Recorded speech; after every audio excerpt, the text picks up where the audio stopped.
Robert cinema ದರ್ಶನ್ದಲ್ಲ.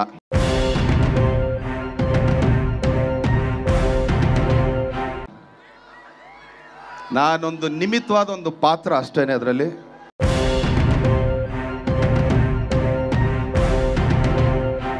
ಈ ಸಿನಿಮಾಗೆ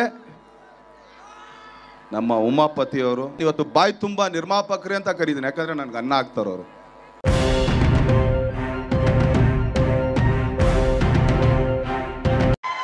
ಅಯ್ಯೋ ತಗಡೆ,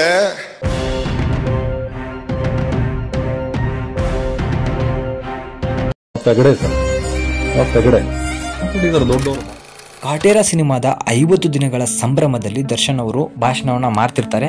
ಅಲ್ಲಿ ಒಂದು ಪದವನ್ನ ಬಳಸ್ತಾರೆ, ಸೊ ತಗಡು ಅಂತ ಹೇಳಿ. ಆ ಪದವನ್ನ ದರ್ಶನ್ ಬೇರೆ ಯಾರಿಗಾದ್ರೂ ಬಳಸಿದ್ರು ಕೂಡ ಈ ಮಟ್ಟಿಗೆ ಈ ವಿಚಾರ ಚರ್ಚೆ ಆಗ್ತಾ ಇರಲಿಲ್ಲ. ಹಾಗೂ ದರ್ಶನ್ ಮೇಲೆ ಹಲವಾರು ರೀತಿಯ ಅಭಿಪ್ರಾಯಗಳು ಕೂಡ ಮೂಡಿ ಬರ್ತಾ ಇರಲಿಲ್ಲ. ಯಾಕಂದ್ರೆ ದರ್ಶನ್ ಹೋದ್ವಾರದಲ್ಲಿ ಸತತವಾಗಿ 3-4 ಪ್ರೋಗ್ರಾಮ್ಗಳನ್ನ ಮಾಡ್ತಾರೆ, ಬರ್ತ್ಡೇನ ಆಚರಿಸ್ಕೊಳ್ತಾರೆ, ಹೀಗೆ ಪ್ರೋಗ್ರಾಮ್ಗಳನ್ನ ಮಾಡ್ತಿರ್ತಾರೆ. ಎಲ್ಲಾನು ಕೂಡ ಚೆನ್ನಾಗಿ ನಡ್ಕೊಂಡ್ ಬರುತ್ತೆ. ಆದ್ರೆ ಕಾಟೇರ 50 ದಿನಗಳ ಸಂಭ್ರಮದಲ್ಲಿ ದರ್ಶನ್ ಅವರು ಉಮಾಪತಿ ಶ್ರೀನಿವಾಸ್ ಅವರಿಗೆ ತಗಡು ಅಂತ ಹೇಳಿರ್ತಾರೆ. ಸೊ ತಗಡು ಅಂತ ಹೇಳಿದ್ದು ಶ್ರೀನಿವಾಸ್ ಅವರಿಗೆ ತಾಗೋದ್ಕಿಂತ ಜಾಸ್ತಿಯಾಗಿ ಸಿನಿಮಾ ನಿರ್ಮಾಪಕರಿಗೆ ತಾಗಿದೆ. ಹೌದು, ದರ್ಶನ್ ಅವರು ಇತ್ತೀಚಿನ ದಿನಗಳಲ್ಲಿ ಮಾತಾಡ್ತಿರುವಂತಹ ದಾಟಿ ಬೇರೆ ಲೆಕ್ಕಾಚಾರಕ್ಕೆ ಹೋಗ್ತಾ ಇದೆ. ಯಾಕಂದ್ರೆ ಅವರು ಸ್ವಲ್ಪ ಆ ವ್ಯಕ್ತಿಯ ಒಂದು ಘನತೆ ಗೌರವನ ಪಕ್ಕಕ್ಕೆ ಇಟ್ಟು ಮಾತಾಡ್ತಾ ಇದ್ದಾರೆ ಅಂತ ಹೇಳಲಾಗ್ತಿದೆ. ಯಾಕಂದ್ರೆ ಅಭಿಮಾನಿಗಳಿಗೂ ಕೂಡ ಇದು ಸ್ವಲ್ಪ ಅತಿ ಆಯಿತು ಅಂತ ಹೇಳಲಾಗ್ತಿದೆ. ಯಾಕಂದ್ರೆ ಎಲ್ಲಾ ಕಡೆನೂ ಕೂಡ ಈಗ ದರ್ಶನ್ ಅವ್ರನ್ನ ಟ್ರೋಲ್ ಮಾಡಲಾಗ್ತಿದೆ. ಹಾಗೂ ಅವರು ಮಾಡಿದಂತಹ ಅವಾಗ ರಾಬರ್ಟ್ ಇದ್ದಾಗ ಮಾತಾಡಿದಂತಹ ಮಾತು, ಈಗ ಕಾಟೇರ ಬಂದ ಮೇಲೆ ಮಾತಾಡ್ತಿರುವಂತಹ ಮಾತು ಒಬ್ಬ ವ್ಯಕ್ತಿಯ ಬಗ್ಗೆನೇ ಮಾತಾಡ್ತಿದ್ದಾರೆ, ಆದ್ರೆ 2 ಥರ ಮಾತಾಡ್ತಿದ್ದಾರೆ. ಇದರಿಂದ ಅವ್ರ ಫ್ಯಾನ್ಸ್ ಕೂಡ ಕಮೆಂಟ್ ಬಾಕ್ಸ್ ಅಲ್ಲಿ ನಾನು ಅಬ್ಸರ್ವ್ ಮಾಡಿ ನೋಡಿದೆ, ಅವ್ರ ಫ್ಯಾನ್ಸಿಗೂ ಕೂಡ ಬೇಜಾರಾಗಿದೆ.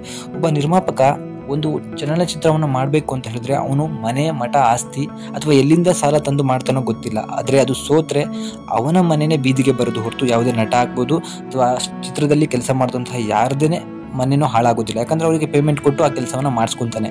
ಆದರೆ ಇಲ್ಲಿ ಉಮಾಪತಿ ಕಾಟೇರ ಸಿನಿಮಾದ ಟೈಟಲ್ ಹಾಗೂ ಆ ಸಿನಿಮಾದ ಕಥೆಯನ್ನ ಸ್ವತಃ ಅವರೇ ಬರ್ಸಿರ್ತಾರೆ. ಸೊ ಕಾರಣಾಂತರಗಳಿಂದ ಬೇರೆಯವರಿಗೆ ಕೊಟ್ಟಿರ್ತಾರೆ. ಅದನ್ನ ಅವರು ಒಂದು ಇಂಟರ್ವ್ಯೂ ಅಲ್ಲಿ ಹೇಳ್ತಾರೆ. ಜಸ್ಟ್ ಅವರು ಬೇಕಂತ ಏನು ಹೇಳಿಲ್ಲ, ಹಾಗೆ ಅದನ್ನ ಅಪಹಾಸ್ಯನೂ ಕೂಡ ಮಾಡಿರಲ್ಲ, ಕಾಮನ್ ಆಗಿ ಹೇಳಿದ್ರು. ಅದನ್ನ ದರ್ಶನ್ ಅವರು ಒಂದು ದೊಡ್ಡ ಸಮಾರಂಭದಲ್ಲಿ ಒಬ್ಬ ನಿರ್ಮಾಪಕನಿಗೆ ಅವಮಾನ ಆಗುವಂತಹ ರೀತಿಯಲ್ಲಿ ಮಾತನಾಡಿದ್ದು ಯಾರಿಗೂ ಕೂಡ ಸಮಜಾಯಿಸಿ ಅನಿಸ್ಲಿಲ್ಲ. ಯಾಕಂದ್ರೆ ದರ್ಶನ್ ಅವರಿಗೆ ಒಂದು ಬೆಲೆ ಇದೆ, ಒಂದು ಅಭಿಮಾನಿ ಬಳಗ ಇದೆ, ಅದನ್ನ ಒಳ್ಳೆ ರೀತಿಯಲ್ಲಿ ಬಳಸ್ಕೊಂಡು ಹೋಗ್ತಿದ್ದಾರೆ. ಯಾಕಂದ್ರೆ ಅವ್ರಿಗೂ ಕೂಡ ಹಿಂದೆ ಹಲವಾರು ಜನ ಕಾಲು ಎಳೆದ್ರು, ಬಟ್ ಇವತ್ತು ಅವರೆಲ್ಲ ಕಾಲ್ ಕೆಳಗೆ ಇದ್ದಾರೆ. ಹಾಗಂತ ದರ್ಶನ್ಗೆ ಒಂದು ಹಮ್ಮು ಬರಬಾರ್ದು. ಯಾಕಂದ್ರೆ ಅವಾಗ ಹೇಗಿದ್ರು ದರ್ಶನ್ ಈಗಲೂ ಹಾಗಿರ್ಬೇಕು. ಅವರ ಬಗ್ಗೆ ಮಾತಾಡ್ತಿರೋರ ಬಗ್ಗೆ ತಲೆ ಕೆಡಿಸ್ಕೋಬಾರ್ದಿತ್ತು. ಬಟ್ ಅವರು ಸಾವಿರಾರು ಜನ ಸೇರಿರುವಂತಹ ಒಂದು ಸಭೆಯಲ್ಲಿ ಒಬ್ಬ ನಿರ್ಮಾಪಕನಿಗೆ ತಗಡು ಅಂತ ಹೇಳಿದ್ದು ತುಂಬಾ ಕೆಟ್ಟ ಪದನೆ ಅಂತಾನೆ ಹೇಳ್ಬೋದು. ಯಾಕಂದ್ರೆ ಅವರು ಬಂದು ನಮ್ಮ ಹತ್ರ ಗುಮ್ಮಿಸ್ಕೋತೀಯ ಹಾಗೆ ಹೀಗೆ ಬಳಸಿದ್ದು ಈಗ ಕನ್ನಡ ರಕ್ಷಣಾ ವೇದಿಕೆ ಆಗ್ಬೋದು ಅಥವಾ ಇನ್ನೊಂದು ಗೌಡರ ಸಮಾಜಕ್ಕೆ ಏನೋ ಧಕ್ಕೆ ಆಗಿದೆ ಅಂತ ಹೇಳಿ ಅವ್ರ ಮೇಲೆ ಹಲವಾರು FIR ಕೂಡ ಹಾಕ್ಸುವಂತಹ ಕೆಲಸವನ್ನ ಮಾಡ್ತಿದ್ದಾರೆ ಅಂತ ಹೇಳಲಾಗ್ತಿದೆ. ಸೊ ಇದರಲ್ಲಿ ಯಾರ್ದು ತಪ್ಪು ಅಂತ ಹೇಳಿ ನೀವು ಕಮೆಂಟ್ ಮೂಲಕ ತಿಳಿಸಿ.